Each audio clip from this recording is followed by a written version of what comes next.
Bismillahirrahmanirrahim. Assalamualaikum warahmatullahi wabarakatuh. Bismillahilladzi la yadurru ma'asmihi syai'un fil ardi wala fis sama'i wa huwas samiul alim. Bismillahilladzi la yadurru ma'asmihi syai'un fil ardi wala fis sama'i wa huwas samiul alim. Bismillahilladzi la yadurru ma'asmihi syai'un fil ardi wala fis sama'i wa huwas samiul alim. Asyhadu an la ilaha illallah wahdahu la syarikalah wa asyhadu anna Muhammadan abduhu wa rasuluh. Allahumma shalli ala Muhammad. Ibadallah usikum wa iyaya bitaqwallah faqad fazal muttaqun. Ittaqullaha la'allakum tuflihun. Bapak-bapak, ibu-ibu, yarhamukumullah wa yahdikumullah yuslihu balakum. Alhamdulillah, pada pagi ini Allah memampukan kita melangkah ke masjid untuk sholat subuh sekalian bermajlis taklim.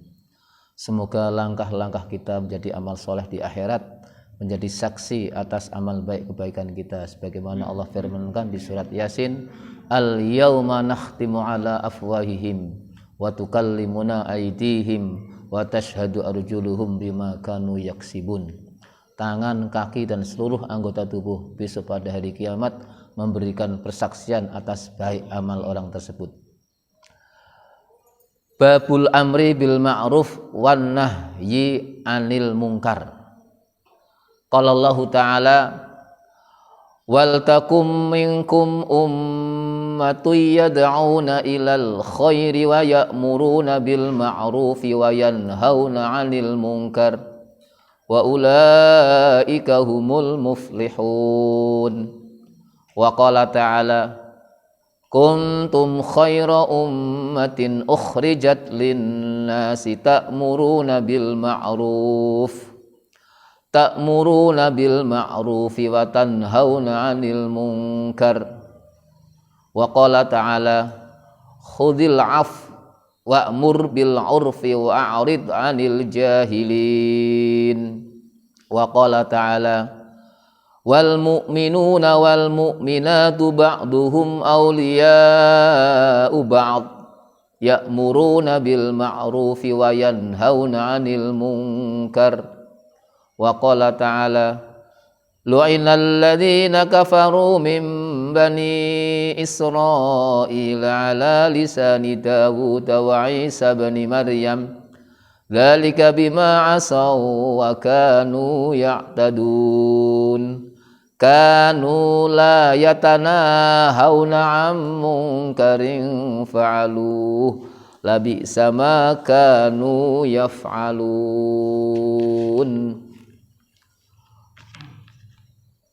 Wa qala Rasulullah sallallahu alaihi wasallam, al hadisul awal an Abi Sa'id al-Khudri radhiyallahu anhu qala, sami'tu Rasulullah sallallahu alaihi wasallam yaqul, man ra'a minkum munkaran falyughayyirhu biyadihi fa illam yastati' fa bilisanihi fa illam yastati' fa biqalbihi wa dzalika ataful iman, rawahu Muslim. Bapak Ibu rahimakumullah, untuk pagi ini kita masuk tema amar ma'ruf nahi mungkar, bab ke-23 dari kitab Riyadhus Shalihin. Perlu diketahui bahwa tegaknya Islam itu dengan tegaknya amar ma'ruf nahi mungkar.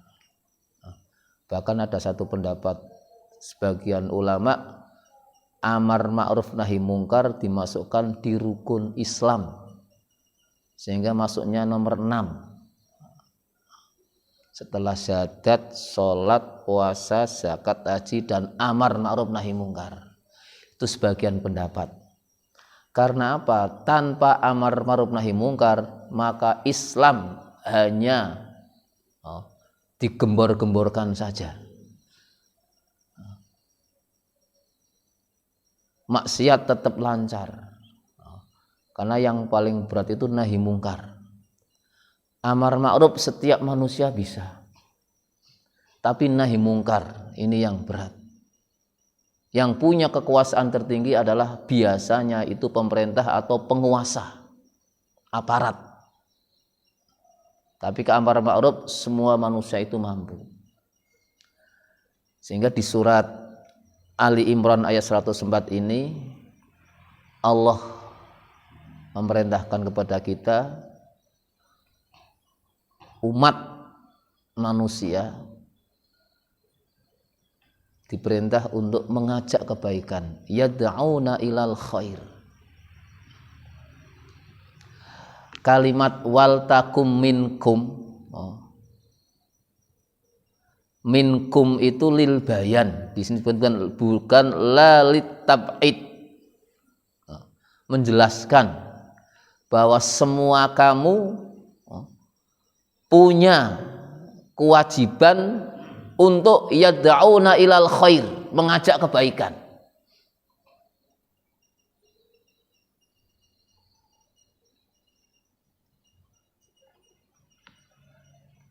Yang kedua, wa ya'muruna bil ma'ruf, perintah dan mengajak beda.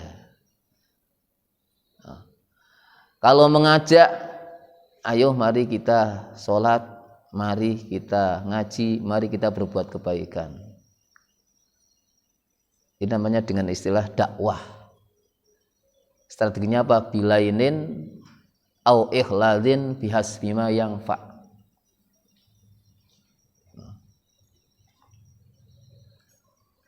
Nah, yang kedua ini yang ya'muru bil ma'ruf, perintah. Orang yang punya greget, kekuasaan biasanya yang kuat. Nek ngajak kan jenengan diajak mau oke, ndak mau ndak masalah. Tapi kalau perintah ini kerjakan. Nah, sudah. Ini kerjakan kebaikan. Sebetulnya kalau kita sebagai muslim memahami surat Al-Baqarah ayat terakhir, wa qalu sami'na wa ata'na, itu ketika dibacakan ayat Allah isinya ajakan perintah, ya kita sami'na wa ata'na. Tidak harus ada yang perintah harus orangnya greget kuat, tidak harus, karena imannya sudah mapan. Yang perlu diperintah dengan tegas nanti bisa harus ngerjakan itu biasanya orang-orang yang imannya belum mapan. Perlu ditegesi, perlu dikerasi. Kalau yang memerintah itu memble, loyo bareng. Orang kita yang perintah greget sebanget aja kadang-kadang yang diperintah, tidak begitu langsung bertindak. Yang ketiga, wayan hauna anil mungkar. Ini yang berat. Mencegah kemungkaran, nyetop perbuatan maksiat,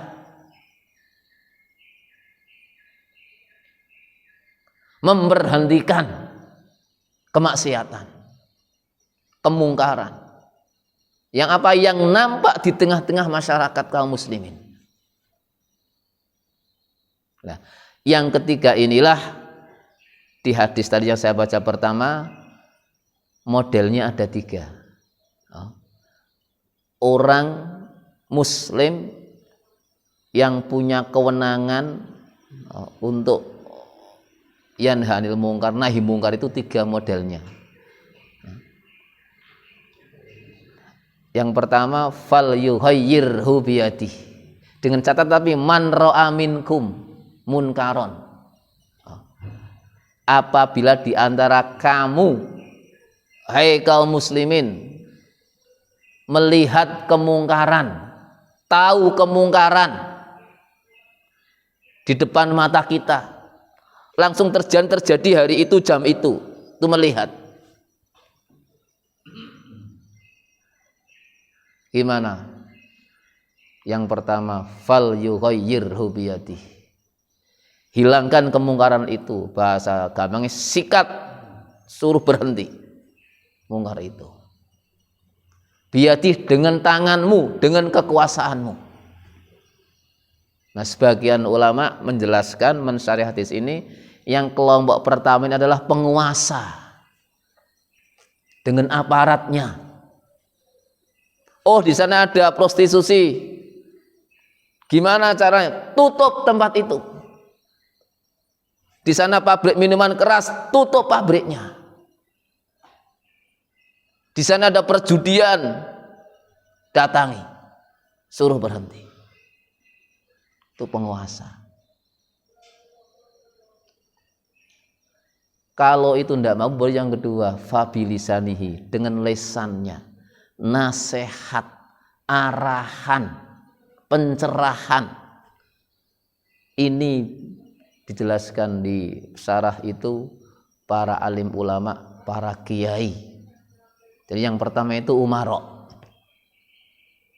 Yang kedua, otoritasnya adalah para ulama, kiai, ustadz, orang tua, memberikan nasihat, arahan, ini tidak boleh, ini boleh. Oh, yang kamu lakukan itu adalah kemungkaran, kalau dikerjakan akibatnya seperti ini. Jadi dengan nasihat dulu. Ud'u ila sabil rabbika bil hikmah wal ma'idhatil hasanah wajadilhum billati hiya ahsan. Al-ayah surat An-Nahl. Ajak dengan hikmah, dengan kebijaksanaan.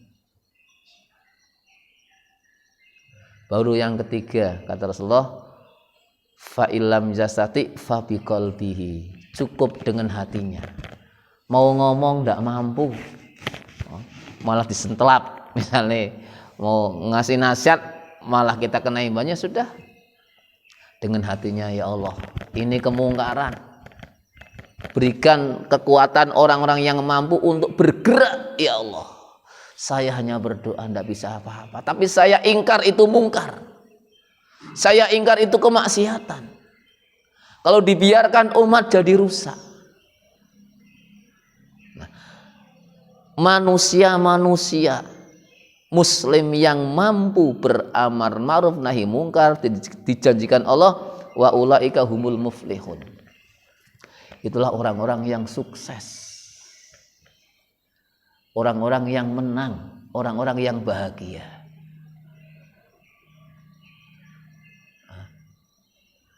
Di sholat disebutkan qad aflahal mu'minun alladzina hum fi sholatihim khashi'un. Sholat bagian dari menuju kefalahan. Lihat di bab sabar, ya. Ya ayyuhalladzina amanu sabiru wasabiru warabitu wattaqullaha la'allakum tuflihun. Sama, sabar bagian dari sarana menuju kesuksesan juga. Lah amar ma'ruf juga sama. Sehingga kalau amar ma'ruf nahi mungkar tidak ditegakkan, maka tidak akan terjadi kebahagiaan. Tidak akan terjadi kedamaian, kenyamanan, ketentraman, keamanan. Kehidupan akan kacau. Yang kuat menang, yang tidak kuat kalah. Yang benar bisa salah, yang salah bisa benar. Yang benar bisa masuk penjara, yang salah bisa leye-leye urip sakarepe dhewe. Sehingga sebelum ke ayat berikutnya, saya akan bacakan beberapa hadis yang berkaitan dengan amar ma'ruf nahi mungkar.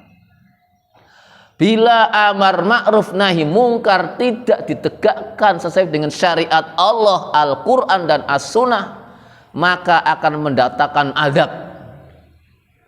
Maka akan mendatangkan azab. Dan yang kedua, doa-doa yang dipanjatkan oleh manusia tidak dikabulkan Allah Subhanahu wa taala. Orang ngeri. Satu, datang azab. Dua, doa tidak nembus ke langit. Berarti sia-sia toh kita ngadakan doa bersama, istighosah kubro, sementara kemungkaran merajalela, kemaksiatan merajalela, pabrik minuman keras begitu bebasnya, maka tidak akan doa itu Allah kabulkan. Dan ini yang paling mengerikan. Setiap hari kita berdoa, Rabbana atina fid dunya hasanah wa fil akhirati hasanah wa qina adzabannar. Ternyata fid dunyane hasanah tidak pernah terwujud. Kekacauan yang terjadi, keruwetan, judek, mumet, bencana, musibah datang bertubi-tubi. Dan ini semua karena perbuatan manusia. Hadis yang pertama, hadis riwayat Imam Tirmidzi, dihasankan oleh Imam Al-Albani dalam kitab Shahihul Jami' disebutkan walladzi nafsi biyadihi la ta'murun bil ma'ruf wa la tanhauna 'anil munkar au la yushikanallahu an yub'atsa 'alaikum iqaban minhu thumma tad'unahu fama yustajabu lakum fala yustajabu lakum. Rasulullah SAW bersumpah, demi Allah zat yang jiwaku di tangannya,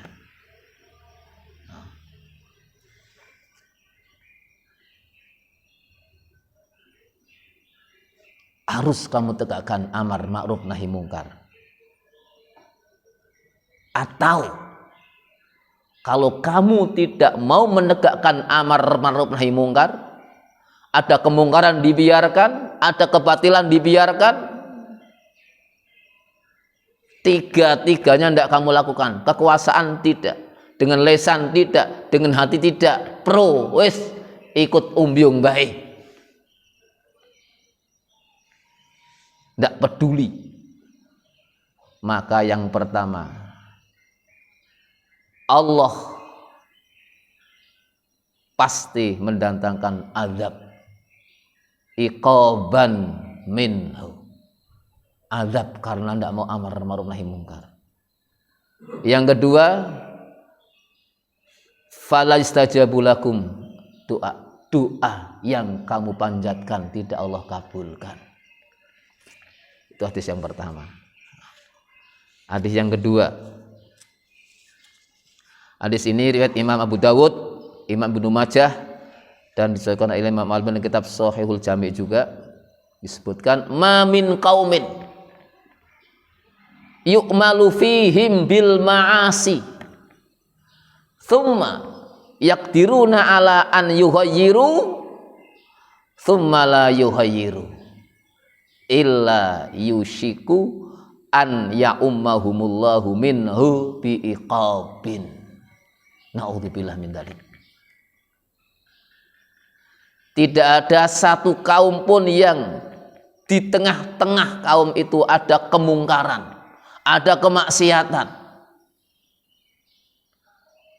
Mereka mampu kalau beramar ma'ruf nahi mungkar, mampu kalau menyetop kemaksiatan itu, mampu kalau memberhentikan kemaksiatan itu, mampu menghilangkan kemaksiatan itu. Tapi la yughayyiru, tidak mau merubah, tidak mau menghilangkan, membiarkan, bahkan mengizinkan, melegalkan. Maka Allah akan meratakan kepada mereka seluruhnya dengan azabnya.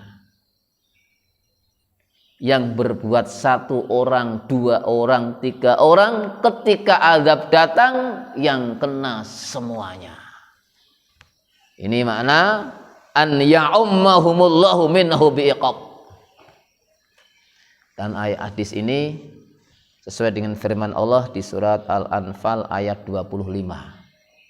Wattaqu fitnatal la tusibannalladzi zalamu minkum khassah wa'lamu annallaha syadidul iqab. Takutlah kamu atau peliharalah kamu, jagalah dirimu akan datangnya fitnah, fitnatan, datangnya fitnah. Fitnah itu ujian hidup, bencana, wabah, malapetaka, krisis, itu fitnah. Covid bagian dari fitnah. Bencana alam, banjir yang sekarang melanda sebagian Indonesia juga itu fitnah, bencana. Krisis ekonomi juga fitnah. Krisis pendidikan, krisis akhlak, krisis hukum, itu juga fitnah.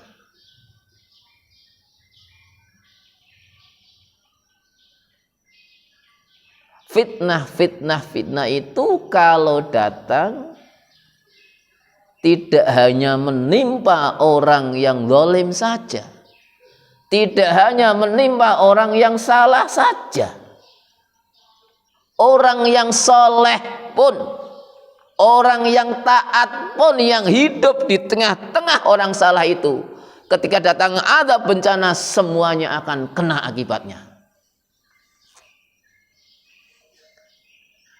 Digambarkan dalam sebagian tafsir, orang naik kapal, ada geladak atas, geladak bawah. Geladak itu nek cara omah kan tingkat, dhuwur kan ngisor. Ya. Yang bawah kehabisan air, airnya air tawar, mau minta ke atas, atasnya tambah emosi, tidak dikasih. Perjalanan masih jauh, air sudah habis, malah dimainin, boros kamu, turun sambil ngambek. Akhirnya apa? Bobok kapal, atas kapal kita bobok kapal ambil air. Semua orang di bawah, misalnya ada orang 100, ada 100, 200 orang satu kapal. Yang bobok kapal, melubangi kapal agar air masuk hanya satu orang. Yang lain diem karena pada nesu semua. Biarkan. Berlubang kapalnya, airnya masuk, kemudian tenggelam, yang mati siapa? Semuanya. Yang salah hanya kelompok A, kelompok B, paling 3 orang, 2 orang, tapi yang lain membiarkan. Allah katakan azab semuanya akan kena. Itu ngerinya tidak nahi mungkar. Hadis yang ketiga, riwayat Imam Abi Dawud, disahkan oleh Imam Albani dalam kitab Sahih Sunan. Ma min rajulin yakunu fi qaumin yu'malu fihim bil ma'asi. Isinya hampir sama. Yaqdiruna ala an yughayyiru alaihi, tapi fala yughayyiru illa asabahumullah bi'adzabin min qabli an yamutu. Ini jelaskan lagi lebih khusus. Ketika kemungkaran dibiarkan, padahal mampu untuk menghilangkan, mampu untuk nyetop, mampu untuk memberhentikan, tapi dibiarkan jalan, diizinkan, silahkan. Suratnya ada, izinnya ada. Semua pabrik minum keras itu mungkar enggak? Mungkar, tapi izinnya ada.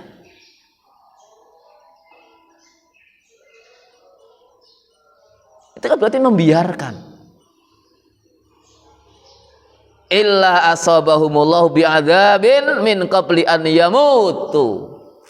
Allah akan mendatangkan azab sebelum orang itu mati. Artinya apa? Allah langsung kasih azab di dunia. Tidak nunggu di akhirat lagi.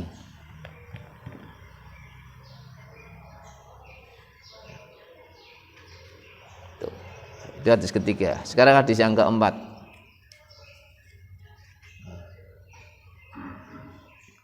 Laisa min qaumin yu'malu fihim bimungkarin wa yufsidu fihim biqabihin walam yungkiru illa haq alallah an ya'ummahum bil uqubah jami'an thumma la yustajabu lahum. Rawahu Ahmad, hadisun sahih. Sama.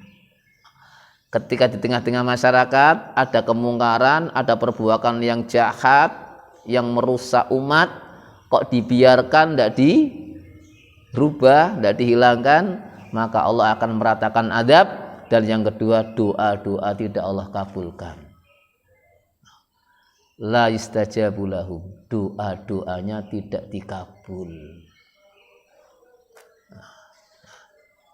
Doa pagi, sore, siang, malam, sekalipun mintanya dengan nangis, tetap ketika kemungkaran dibiarkan, Allah tidak akan mengabulkan doa itu. Dan yang hadis yang terakhir, Ini tadi sudah saya baca di Muslim tadi, man ra'a minkum munkaran falyughayyirhu biyadihi. Itu keterangan hadis-hadis yang berkaitan dengan amar ma'ruf nahi mungkar. Kesimpulan dari beberapa hadis yang telah saya baca dan ayat tadi, kalau kehidupan ingin sejahtera, seron negara ki baldatun thayyibatun warabun ghafur. Hidup damai, hidup tentram, hidup nyaman, penuh berkah, kerjaan lancar, semuanya serba berkah. Maka di antara syaratnya harus menegakkan amar ma'ruf nahi mungkar. Tanpa penegakan amar ma'ruf nahi mungkar, cita-cita kedamaian, cita-cita kesejahteraan tidak akan pernah terwujud. Sehingga dalam keadilan sosial bagi seluruh rakyat Indonesia tidak akan bisa terwujud. Persatuan juga tidak akan terwujud. Kenapa? Mereka akan gontok-gontokan.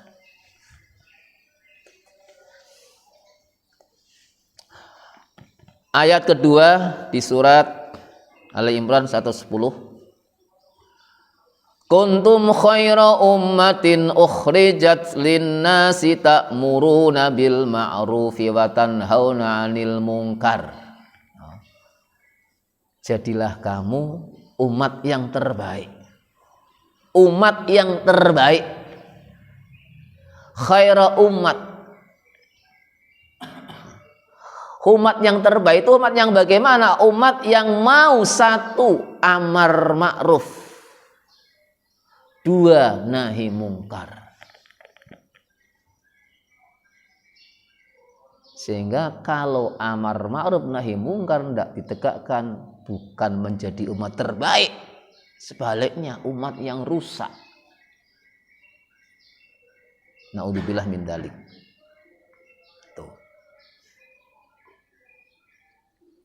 Bahkan di surat At-Taubah ayat 71, amar ma'ruf nahi mungkar menjadi penyebab turunnya rahmat bila ditegakkan dengan baik. Rahmat Allah.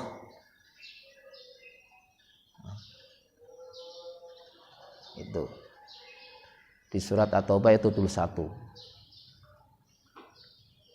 Di antaranya itu ulaika sayarhamuhumullah. Allah akan menurunkan rahmat kepada mereka. Mereka diantaranya adalah ya'muruna bil ma'ruf wa yanhauna 'anil munkar. Di sana ada 6 atau 5, tidak salah 5 atau 6 amalan-amalan yang mendatangkan rahmat Allah. Di antaranya amar ma'ruf nahi mungkar. Nah, di ayat berikut ini yang nomor 5 itu menceritakan kisah orang-orang dulu mendapat laknat Allah, yaitu Bani Israel. Jadi Allah melaknat orang-orang kafir dari Bani Israel.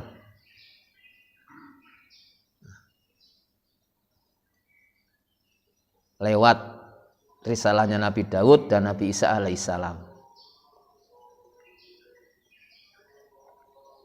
Mereka dilaknat Allah karena apa? Mereka melampaui batas. Satu. Yang kedua, kanu la yatanahawna amungkarin fa'aluhu. Mereka tidak mau beramar ma'ruf nahi mungkar. Tidak mau nahi mungkar. Jadi membiarkan kemaksiatan-kemaksiatan. Itu.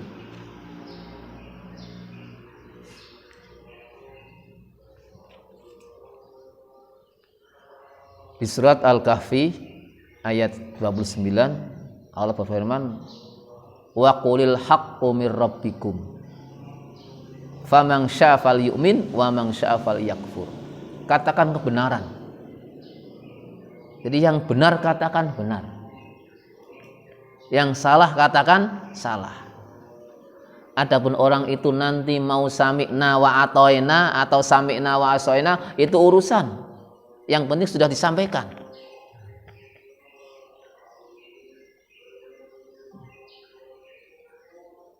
Kalau ada kemungkaran, kita melihat, kemudian kita membiarkan, mereka tahu oh kok enggak apa-apa, dibiarkan. Enggak, berarti itu seolah-olah kan melegalkan, mengizinkan.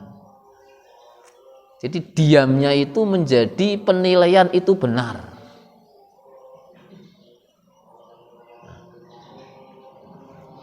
Jadi faman syaa falyu'min wa man syaa falyakfur.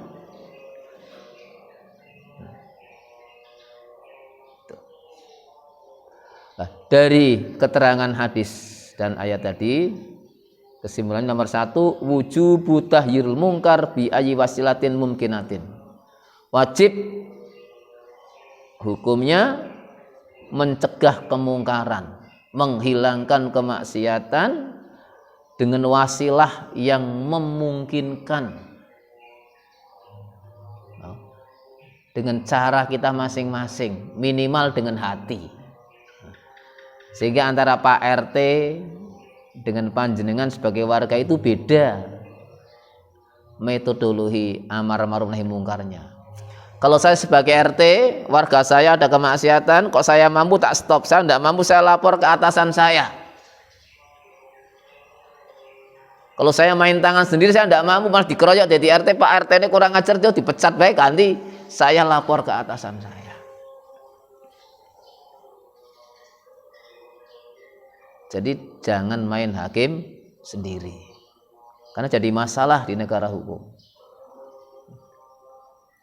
Nomor 2, faidatul ingkar al-qalbi ijadun nuqmati wan an-nafsiyah lidul mungkar wat tadzakur ad-daim li rafdihi. Hati ingkar dengan kemungkaran, hatinya ingkar, itu menunjukkan orang punya iman. Aduh ya Allah, kok gini terus ya, saya mau ngomong apa saya tidak bisa apa-apa. Saya sudah panggil orangnya, tak kasih nasihati, jawab ya besok lagi-lagi. Mau ngomong apa? Misalnya tetangga panjenengan ada yang jual miras oplosan, mungkar ndak itu? Mungkar. Jenengan tahu rumah sebelah saya itu penjual miras oplosan. Nomor 1, saya tetap ndak mampu, malah dikepruk. Nomor 2, tak nasihati sudah, ketika mereka jalan-jalan temu sudah tak kasih arahan, dadang-dadang, tapi tetap jualan lagi. Sementara anak-anak sekolah kadang-kadang datang ikut membeli. Sak botol 5.000, anak-anak latihan ning pojok tuh teler. Naudzubillah. Pernah kejadian di sini di Kota Pekalongan. Anak beli, tak tanya regane berapa, 5.000. Urunan karo koncone. Wis kok ki ngono ning sekolahan, ora luar biasa. Laporkan. Itu kemungkaran. Nomor 3, al-amru bil ma'ruf wa nahyu 'anil munkar mas'uliyah musytarikah 'alal ummah al-islamiyah. Li'annahu fardhu kifayah. Amar ma'ruf nahi munkar itu tanggung jawab bersama. Wa tawasau bil haq ya wal asri innal insana lafi usrin illal ladzina amanu wa amilus solihati wa tawasau bil haq. Kalau ingin sukses jadi manusia, maka diantaranya wa tawasau bil haq. Nah, di wa tawasau masuk dari ini. Jadi tanggung jawab bersama. Ah, itu urusanku, aku wong cilik. Ya wong cilik ngasih masukan ke wong gede. Datang rombongan. Lah, hukum asalnya amar ma'ruf nahi munkar itu fardu kifayah. Fardu kifayah ini satu warga ini ada mungkar di sana. Kalau semuanya sudah diinformasikan, itu ada mungkar di sana, setiap malam Ahad itu ada apel-apelan, ada tenggeng-tenggengan, itu sampai malam larut. Dikasih tahu warganya, diem semua, dosa semua satu warga. RT-ne wis ngomong gugur kabeh. Itu fardu kifayah seperti ngurus jenazah. Lah, fardu kifayah dalam amar ma'ruf nahi mungkar itu kadang menjadi fardu ain. Wajib. Misalnya satu kelompok di sana ada mungkar, hukum asal fardu kifayah. Tapi kalau panjenengan yang datang ke sana langsung mereka pada takut berhenti, jenengan jadi fardu ain. Aduh, oh no bapak itu ada sabungan ayam jaman kono nek adu jago.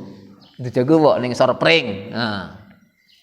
Nek sing teko aku alah imdat tendangan tok ora dadi ana tekoan bilang sing teko aduh ono kae teko kae bubar orang itu fardu ain.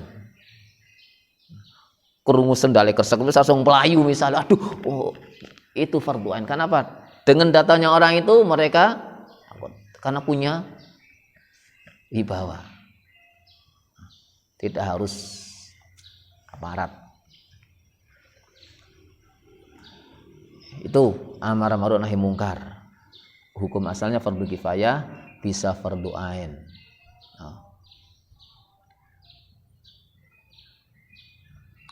Qila hadzal hadis sulusul Islam li'annahu istamala 'alal amri bil ma'ruf wa nahyi 'anil munkar. Ada pendapat bahwa hadis ini amar ma'ruf nahi munkar man ra'a minkum munkaron itu sepertiga Islam.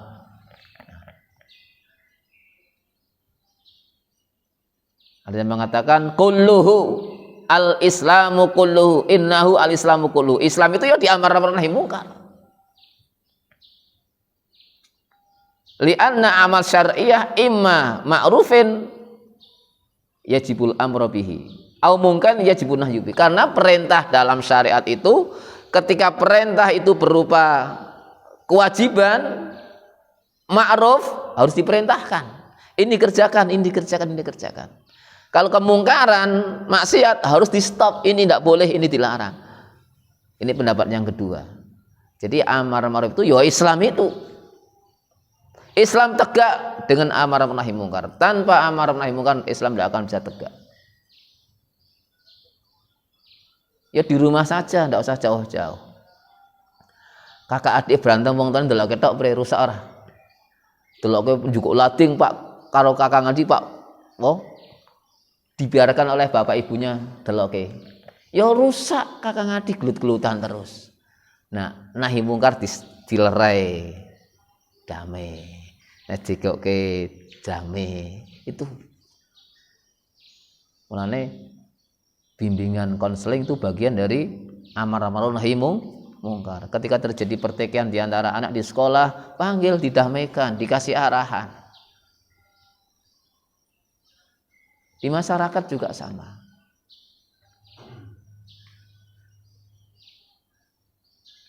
Demikian Bapak Ibu rahimakumullah. Kajian pada pagi hari ini semoga bermanfaat. Kalau punya mohon maaf sekali lagi kalau kita melihat kemungkaran kita tidak mampu nomor satu dengan kekuasaannya, dengan tangannya, tidak mampu nomor dua dengan nasihatnya, maka ambil nomor tiga dengan hati. Hatinya tidak cocok dengan kemungkaran itu dan berdoa semoga Allah membukakan orang-orang yang mampu untuk merubah, untuk menghilangkan. Dan itu masuk punya iman. Kalau tidak ada yang ketiga, Pak ora kaya-kaya aku imanis bubar wong kok iki. Naudzubillah min dzalik. Semoga bermanfaat. Kalau punya mohon maaf. Subhanakallahumma wa bihamdika asyhadu alla ilaha illa anta astaghfiruka wa atubu ilaik. Assalamualaikum warahmatullahi wabarakatuh.